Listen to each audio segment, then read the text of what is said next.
J'ai dit à mon mari que je veux divorcer. Et pourtant, il m'a jamais tapé, insulté, violenté, rabaissé. Rien de tout ça.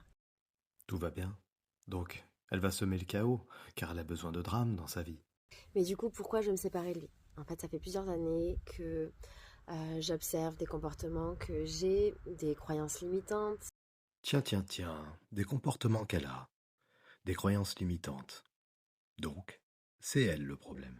et que je travaille sur moi. C'est le développement personnel. Je sens que je suis de plus en plus épanouie. Ça se voit, vous me le dites à chaque fois. Et lui, il me laissait faire ma vie tranquillement. Par contre, ça l'intéressait pas trop.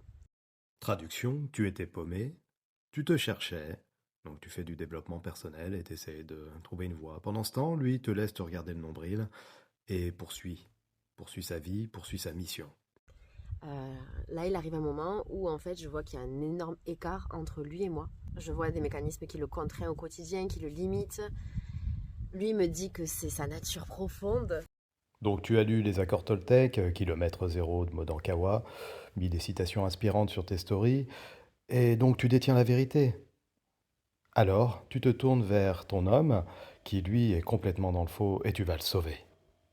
Pendant un certain temps, j'ai voulu le sauver. Si tu connais Qu'est-ce que je disais? le triangle, non, triangle. Si tu connais le triangle de Cartman, pendant plusieurs mois, j'ai voulu le sauver. Je voulais lui dire quoi faire pour l'aider. C'était vraiment moi qui avais la solution pour lui.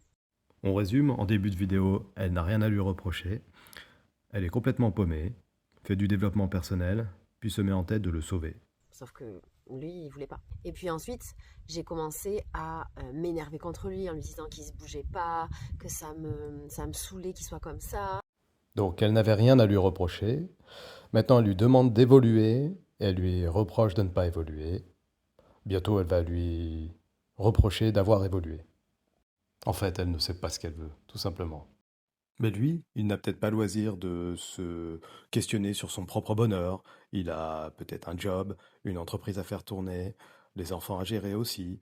Et puis de bourreau, je suis passée dans la dernière position de victime, où là, je trouvais ça triste, injuste, que moi, j'ai pas le droit à une relation de couple comme je l'imaginais.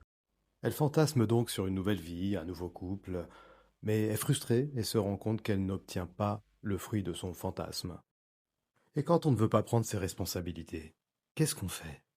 Eh bien, on se met en position de victime et on accuse l'autre. C'est tellement plus simple et tellement immature surtout.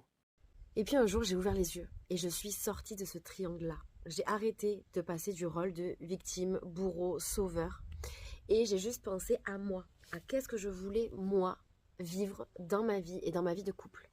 En fait, parce que je m'aime moi et parce que je l'aime lui, je le laisse être comme il est, comme il souhaite être, comme ça le remplit, ok. Et moi, je me choisis et Vous la sentez venir là?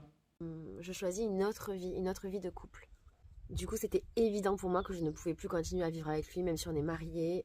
Et voilà une magnifique tentative de justification de son pur égoïsme et de sa désillusion. Moi, je me suis choisi, je m'émancipe, bla bla bla. Et donc, par pur égoïsme, elle est prête à sacrifier sa famille, son couple, pour son bonheur. Retrouvez mon guide de survie pour traverser une séparation ou un divorce sur mon site, le lien est dans la bio.